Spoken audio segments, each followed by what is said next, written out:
Good morning, everybody. Sorry, of course, I had technical difficulties as soon as I started the webinar this morning, but we're here and we're ready to do this.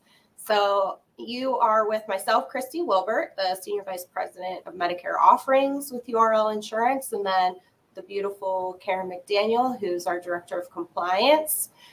We're the yin and yang today. So I'm going to tell you how to do stuff, and she's going to tell you what not to do, and also what to do.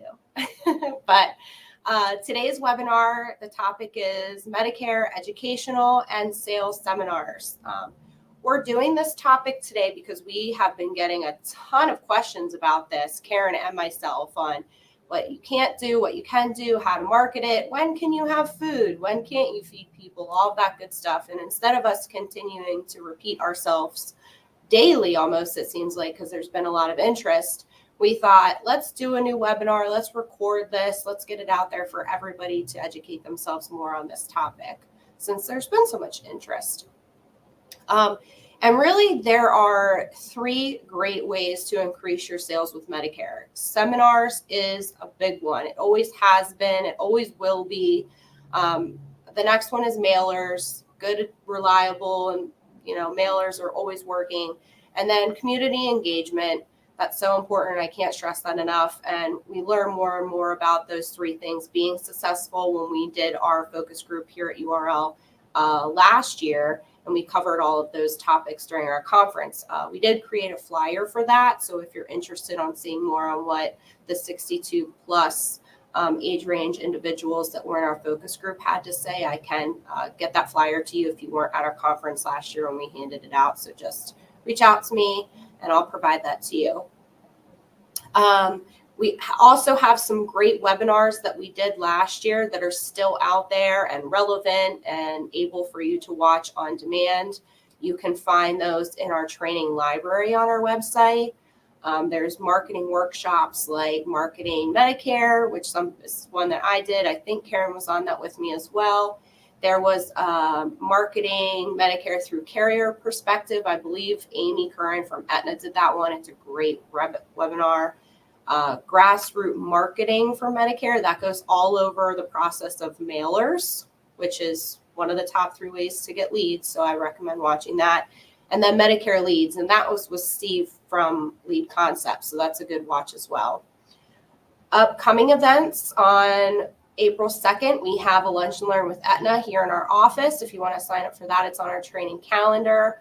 And then on April 4th, we actually have UPMC coming into the office to do a lunch and learn as well. So trying to get back to doing some things face-to-face. We hope you take advantage of coming into the office, saying hi to everybody and your carrier representatives. There's a lot of great other things coming up for the rest of the month as well. And you can find those on our calendar, some in the office, some webinars, lots of carrier connections this month and next month, leading into summer. When it's our busiest time of year.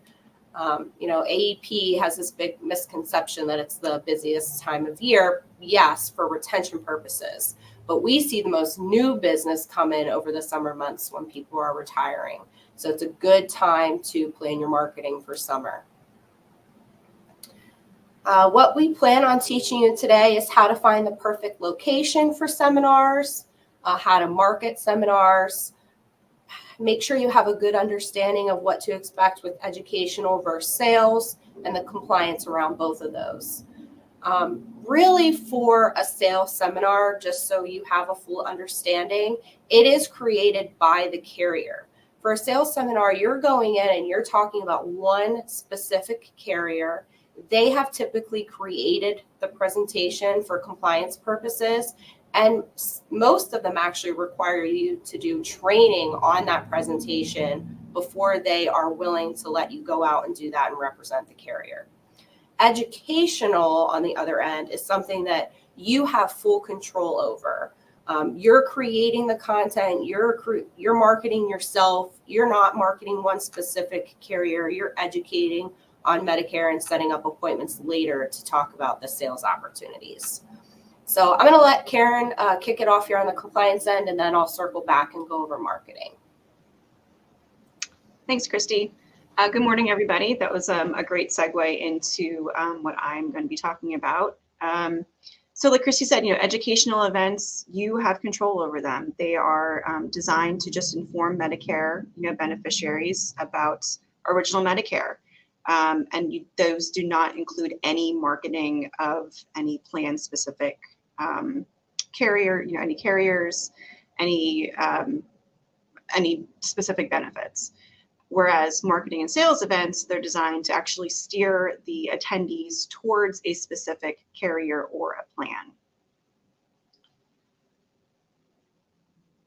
Should I go back to that one? So a lot of people are, afraid to host a marketing and sales event. They just think it's, a ton of red tape involved with CMS and having to get the carrier involved. But you're really kind of losing out, because with educational events, while they're great to, go out and just, inform the public about Medicare, you can't really, you can't collect scope of appointments. You're not allowed to just hand out a business card. The person actually has to ask you for your contact information. So really the sales events are the ones where you're going to get, more sales out of it. I mean, that's what they're for. So, I really would encourage anybody who's on the fence who hasn't done a sales event to really think about, hosting one after Chrissy and I are finished completing this. So with educational events, things that you are allowed to do are you can distribute anything that is just original Medicare specific, nothing with any plans or carrier information on it. When you market the event, it has to be marketed as educational only. You do not need to be filed with CMS or a carrier. I know there are some carriers out there who do like to know whether or not you're doing one or not, but it is not something that is required by CMS. If you're presenting the Medicare 101, which is something that you can create and you can send to me, and I'm happy to review it for you to make sure that everything is compliant and all the information that you have in there is correct. But if somebody in the audience does ask you a carrier about, or somebody in the audience does ask you a question, about a specific carrier, you're allowed to answer that question, but you can't go into any more detail. You can't offer more information than what they're asking specifically. So you can have your business card like out somewhere, on a table that when they're leaving, they can, they can take a card or, any kind of information that has your information on it where they can contact you. You can hold it in a public venue, libraries. I know a lot of grocery stores have community centers. I'm trying to think of other places, but Christy, I think, has a whole topic on where to hold those events. And then serve food. You can serve an entire Thanksgiving meal if you wanted to at educational events. You're not limited to what you can serve people. So if you're trying to, get your name out there, say you're offering a full meal and come on out and learn about original Medicare. What you cannot do, and I'm going to beat this one into the ground, is you cannot discuss any carrier-specific benefits. Just, please just keep it general, keep it generic. There's a ton of information on, I know Medicare has handouts. I know NABIP has handouts. CMS has handouts that, you can use. They're free. They're publicly available. You can use those. You cannot display a sign-in sheet. You cannot schedule any future marketing appointments or collect scope of appointment or enrollment forms. That is, scope of appointment one is a new one. You used to be able to collect them, but that was something that was changed last year with CMS. And then you are not allowed to hold a marketing sales event within 12 hours of the educational event. So for instance, you have at 7 o'clock in the morning, you hold an educational event at the library, and then you think, well, I'm going to hold a marketing event and market to the same people that came to the educational event at 7 o'clock at night. Can't do it. For sales events, you can use in sign-in sheets, but you have to indicate the information is optional. It's not a requirement. You can't require them to sign in. You have to follow any carrier that you are representing. You have to follow their filing reporting procedures prior to the event. Once you know if you want to do a sales event and you know which carrier you want to present, You can send that, let me know what carrier you want to do. I'll get you in touch with either the representative that needs to file the event or just how you file the event. 9 times out of 10, when you have to report an event specifically, to your broker rep, and this is really kind of for, a lot of our local carriers, like the Highmark, Geisinger, Capital, UPMC, and even Aetna, they will give you a rep that will want to come with you and help you with these events because they want you to make the sale as much as you want to make the sale because it looks good for them.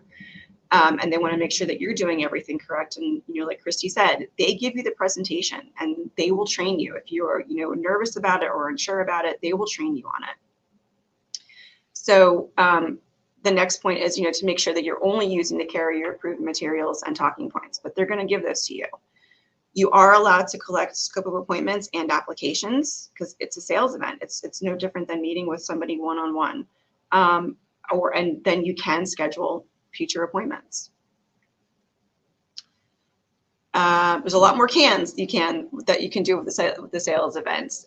You can call attendees if they give you permission for a follow-up call, but you must have the documented permission to contact.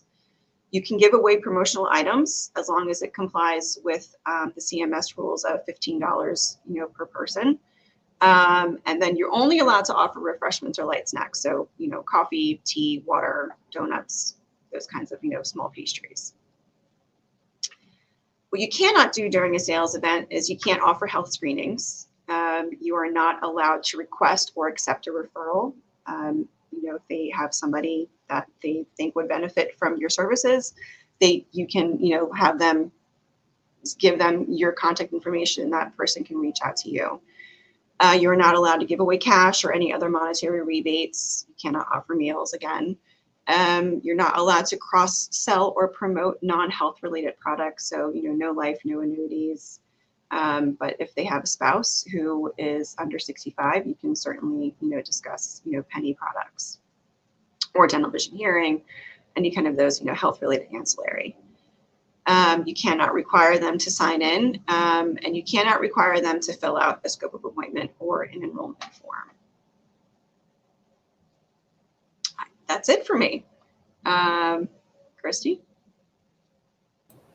Do you want to answer Liz's questions there? Do you see them? If not, let me see. Let me read them really quick.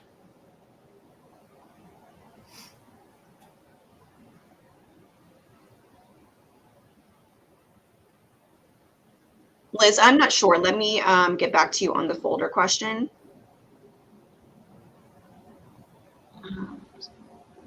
Christy, why don't you go ahead and then I can just answer them at the end.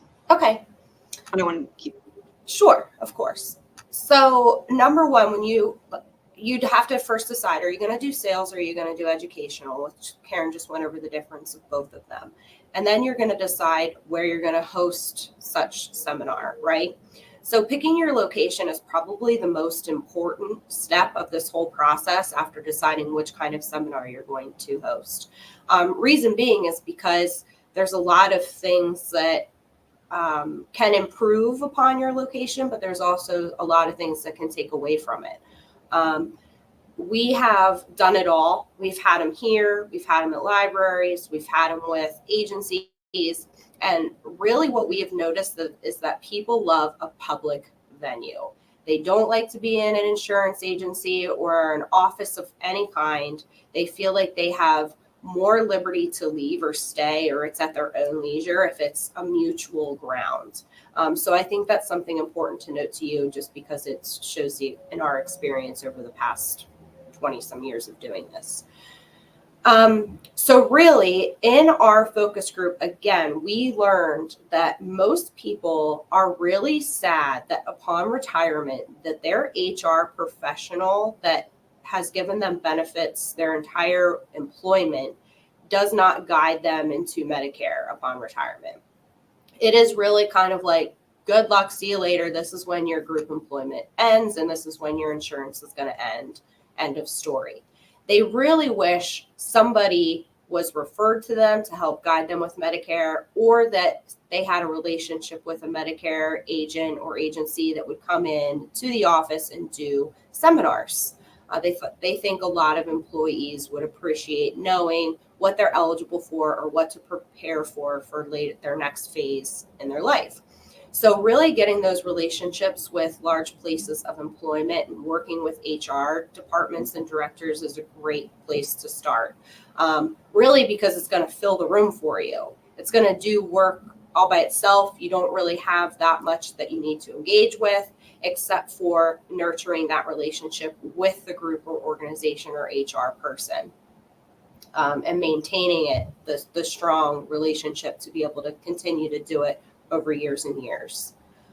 Senior centers, that's not news to anybody. Everybody's heard of the high rise. Just make sure that they offer independent living.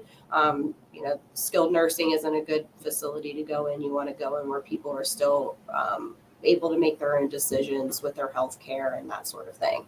So those are always good. Get in with the director. They have to hit a monthly, I don't want to use the word allowance, but we'll just go ahead and do that with things that they have to perform within the facility. So you coming in and saying that you'll offer something interesting or fun, like a bingo night or ice cream day or cake for birthdays or something like that, is help for the director. It checks off a box that they have to do, and it's also helpful for you. So it's a win-win. And again, they have the place that's going to fill your room, so it's less work for you. Other businesses with large books of business, like a financial advisor, a law firm, PNC agencies who don't do Medicare. All of these places have clients. So they can post something in their office. They can do a large email blast. They can give you a list of the 64 plus individuals that they work with, and you can send them out a letter. It's just instant prospects. That's what we're looking for. A place that can help you get people in the door and fill the room, right? That's your job when you're picking the location. And then I mentioned neutral spots. These always do very well, like diners, libraries, coffee shops, all places that have regular customers that you can advertise inside the facility itself to help fill the room. And I think it's important to note, this is my pro tip here, is the nurturing again. You can't expect to go out to anywhere, let's just say a doctor's office or a dentist's office or something like that, and expect that place to give you referrals or set up these types of things with you when they don't know you. You need to become a friend, you need to engage, you need to make sure you're reciprocating any referrals, that type of thing. So it's something that develops over time, and it does take blood, sweat, and tears. So advertising the event, you found the location, hopefully the location is helping you advertise on its own or bringing people into the room on its own. But if it doesn't, it's up to you to fill the room. So how are you going to do that? Flyers is a good one. Sign up sheets with the flyers. This is different than the sign up sheets Karen was talking about when you're in the seminar. This is to get people to the seminar. So that's okay. Mailers or email blasts to clients. So like we mentioned with the PNC agencies or the financial advisors, email blasts are great. Mailers are great. If you don't have a facility like that, you'll have to use a lead vendor to get a list of clients to email or mail to. We have vendors that we endorse here at URL, but you may use anybody that you wish or that you work with currently. And then there's social media invitation and campaign. Social media has made it easier and easier to market on it. You can pick demographics, you can target a certain location to have those pop-up advertisements go to individuals where they click on it. You only pay per clicks. It's not super expensive. You can actually set your budget by day if you want to. So all great ways to advertise an event. The pro tip there is to market multiple dates and different times of the day to accommodate schedules. Some people will still be working, so they can't make the 10 a.m. Some people like to go in the morning. Some people are better in the evening. So just make sure when you're advertising, you use the best of the space that you're advertising and do multiple dates at a time, not just one, because it's not going to accommodate everybody. And then obviously this only pertains to educational events because you can create your presentation. With a sales presentation, you are going to use the carrier and CMS approved presentation. So with educational, you can create it. It's really, I like this the best because content creation, we can hear your voice. What makes you special? Why is somebody going to work with you? Yes, you want to show that you're educated in Medicare and that they're walking away with a base knowledge of, their wins, their timelines, the possible, bad things that could happen, but they also want to know why they're working with you and how you can help them. So that's what makes the educational really awesome in my eyes. We do have a Medicare 101 basic that you can use as a template. Change it up, make it special, make it your own. Karen, as she said earlier, will review it for compliance. A lot of things that we've been seeing is agents are now using QR codes on a lot of things. We use them here internally on our flyers as well that link to, more information than just what can we fit on the flyer. How agents are using it in presentations is they'll put it up on the screen so everybody can use their phone for the QR code, and that actually gives them a place to put their name and email address so that you can send them the presentation. So it's a great way to get a lead, but it's also providing them the presentation. Offer a referral gift promotion. You're allowed to do that with the educational, not the sales, but the best way to get a referral is from your current clients. I mean, they are the best way for you to market. And that's everybody's goal really at the end of this, right? Is to make sure that every client leaves feeling so good and so connected with you that they are going to tell all their friends about you and give you referrals and get you referrals. So make sure that that is top priority at all the time during your engagement with your clients. And create a tangible takeaway item. If it's not a folder, if it's not a business card, make it be a pen, make it be something that they can refer back to. A magnet. Everybody puts magnets on their fridge. Calendars. I know I like a calendar. My realtor sends me one every year and it's always on my fridge. Something like that. If you're working with a coffee shop, maybe you're doing not the coffee cup, but maybe you're doing the outer sleeve. Or if you're working with the local VFW, maybe you're doing the throwaway coasters on the bar. Something tangible. Keep your name out there. Brand recognition is super important. Pro tip, keep it simple and clean and show your strengths when you're creating presentations.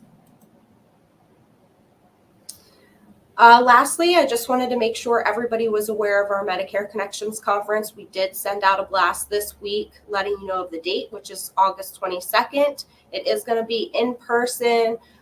We haven't decided if we're going to record it yet again this year. We did that for the first time last year live at the conference. Let me know if you watched it and that you found value in that. Let me know, and maybe that's something we'll do again this year. Super excited to have you back to the Hershey Lodge. We're going to have all the carriers. We're going to do expert panels again, have some good breakout sessions. It's not just going to be about the plans, but also how you can, get more leads and build your book of business, because that's what's important. So hope to see you there. And then we also just started sending invitations out for our VIP retreat at the Skytop Lodge. This is in Poconos, Pennsylvania. So I think it's our top 45 producers are going to be invited to spend some time with Ken and the leadership team at Skytop Lodge for some, celebrations of a job well done for 2023 sales year and our award ceremony. All right. Do we get any questions that we want to touch on? Yep. So Liz had a great idea. She has a folder with her company logo on it and her telephone number that she puts the educational presentation in the folder. What she wanted to know if that was compliant. That's a great idea. It's perfect. As long as it's just on the desk or the table, that the attendees can just grab if they want to. It's no different than having your business card on the table. It's a really good idea. And then she also asked, she presents an educational events at a facility that requires individuals to sign in and out, that they won't be liable for any injuries that would occur on the property.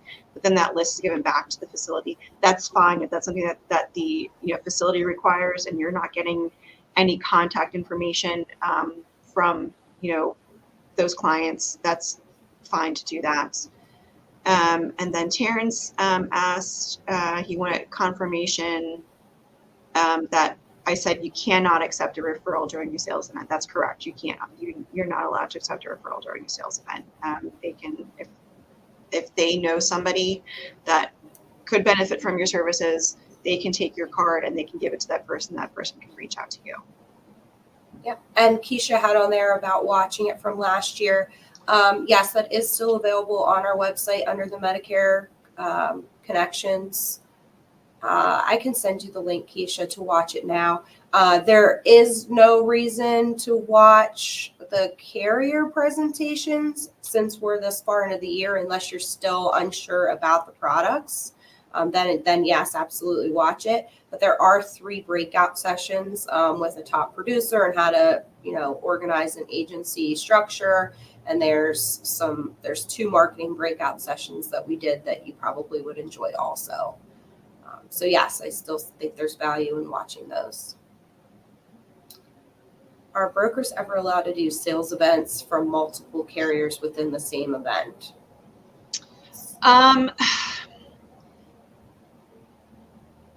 Typically, no. Yeah. It would depend on the carriers. You would have to get it approved by the carriers. Yeah, the only time you could do a sale, I think what you're thinking of, Rachel, is probably the sales event that you have to file if you're going to do like a vendor table, and you can have multiple, like they used to do applications actually at the vendor table back in the day. I don't know if people still do that anymore because everything's done online. But yeah, as long as you file it with those carriers, you can represent multiple carriers at like a vendor table. But to do like a presentation, no, you're only doing one. Yeah, that would be like a 3-hour event because, some of the presentations could, go up to an hour. Right. And you would have to sit there for 3 hours. Yeah, and they would have to be separate, right? You'd have to market them separately. I'm pretty sure there would have to be a break in between. So yeah, that would be a long day, but yeah. Liz asked if she could put a flyer in the packet that states that she also helps with other services and list other services. If as long as it's just something in the packet that you're not, just handing out to people, but they take it, that's fine, and they reach out to you for the services, it's fine. Yeah. All right, wonderful. Well, if anybody has any additional questions, feel free to reach out to Karen and myself. We'll be here the rest of the day. We appreciate your partnership in doing business with URL. So thanks for joining us. Thank you. Bye-bye.